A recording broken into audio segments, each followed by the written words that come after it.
Have you ever walked down a modern high street and felt something missing, though you couldn't quite put your finger on it? Today, we rush past bright supermarkets, tapping cards and dodging strangers lost in their own worlds. But if you listen closely, there's a softer rhythm echoing from the past.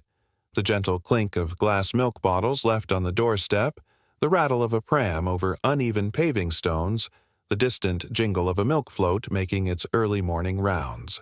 Back then, you'd slip a handful of coins from your pocket, nod to Mrs. Evans next door, and know half the faces you passed on the street. The shops were smaller, the choices fewer, but every transaction felt like a conversation, every errand a small adventure. It's only now, decades later, that we realize how deeply those simple routines shaped us, how easily the texture of daily life can fade, replaced by convenience and speed.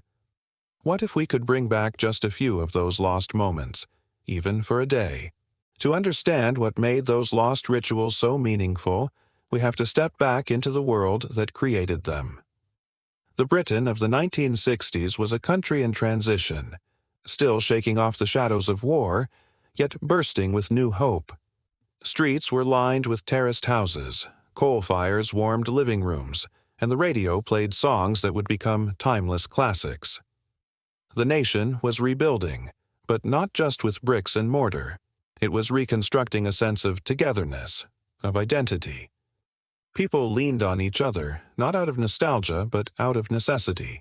There was no internet, no smartphones, just the landline in the hallway and the TV set, if you were lucky enough to own one. News spread through the neighbor's grapevine. Gossip was exchanged over fences, and if something happened on your street, you'd hear about it before lunchtime. Children played in the road until tea time. The ice cream van a daily highlight, and every evening had its own gentle rituals. Sorting Green Shield stamps, listening to the wireless, preparing for Sunday lunch. It was a life shaped by limits, but those very limits brought people together. Small routines weren't just habits, they were anchors. In a world with fewer distractions and little automation, the ordinary became special. The smallest details, shared glances, favorite shops, the regular clatter of footsteps on the path, wove the fabric of everyday life. These moments mattered because, in many ways, they were the world. And so, the stage was set for memories we still carry today. What did an ordinary day in 1960s Britain really feel like? Let's slip back through the curtain of memory. One familiar ritual at a time, each a thread in the fabric of daily life. First, there was the unmistakable clatter of the morning milk float, winding slowly along the street before most had even stirred. Glass bottles would line up on doorsteps, silver foil caps glinting in the early sun, often with a few extra pence tucked beneath for the dairyman. Inside, the day began with another small ritual, making toast over the open fire. No electric toaster, just a metal rack or even a long fork, the bread slowly browning as the room filled with the scent of coal smoke and breakfast. Children, faces scrubbed, hair hastily brushed, hurried out into a world where the pavement was their playground. Skipping ropes slapped against the slabs, marbles clinked, and chalk hopscotch grids blossomed overnight. If it rained, it was time for paper dolls or board games like Ludo and Snakes and Ladders, laughter echoing off wallpapered walls. Pocket money was a serious affair, counted out in shillings and sixpences, each coin carrying plans and possibilities. Some went straight to the sweet shop, rows of jars behind the counter, the promise of a quarter-pound of sherbet lemons or licorice all sorts. Other times, coins were carefully saved in piggy banks, or spent on collecting Green Shield stamps, which families pasted into thick books, dreaming of toasters or picnic sets once enough pages were filled. After school, the local corner shop was a lifeline. You'd be sent with a list scribbled by Mum, greeted by name as you entered. The smell was part spice, part damp cardboard, part newsprint, familiar and somehow comforting. The shopkeeper might slip in a free sweet or save the last loaf for your family. Every trip became a tiny social occasion. Dinner was a homegrown, home-cooked affair. Meals like shepherd's pie, fish fingers with tinned peas, or sausage and mash. Simple, filling, and shared around the table. The telly, if you had one, was a treat to be earned, not the constant backdrop to family life. You might listen to The Archers on the radio, or all crowd round for the evening news, absorbing the world through a black and white window. Then there was the weekly ritual of bath night, often a Saturday. For many, the bath was a tin tub in front of the fire filled by kettle and jug, and siblings lined up in age order.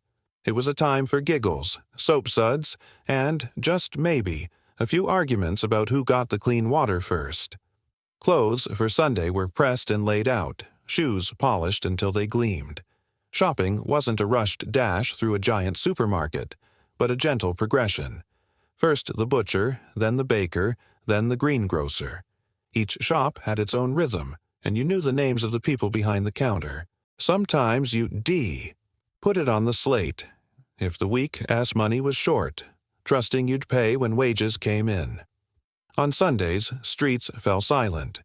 Nearly everything closed, and families gathered, sometimes for a walk in the park, sometimes for a roast dinner.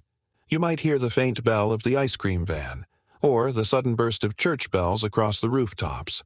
Afternoons were for board games, jigsaw puzzles, or listening to the football on the radio. Laundry days were another world. Out came the mangle, clothes soaked and heavy, wrung out by hand before being pegged in neat rows on the washing line, the scent of soap drifting on the breeze. There was pride in a garden full of white sheets, billowing like sails against a sky that was, more often than not, gray. School days began with walking, rain or shine. There was no fleet of cars at the school gates, just sturdy shoes and the occasional Wellington, the sound of laughter mixing with the scrape of boots on the curb. Library visits were a treat.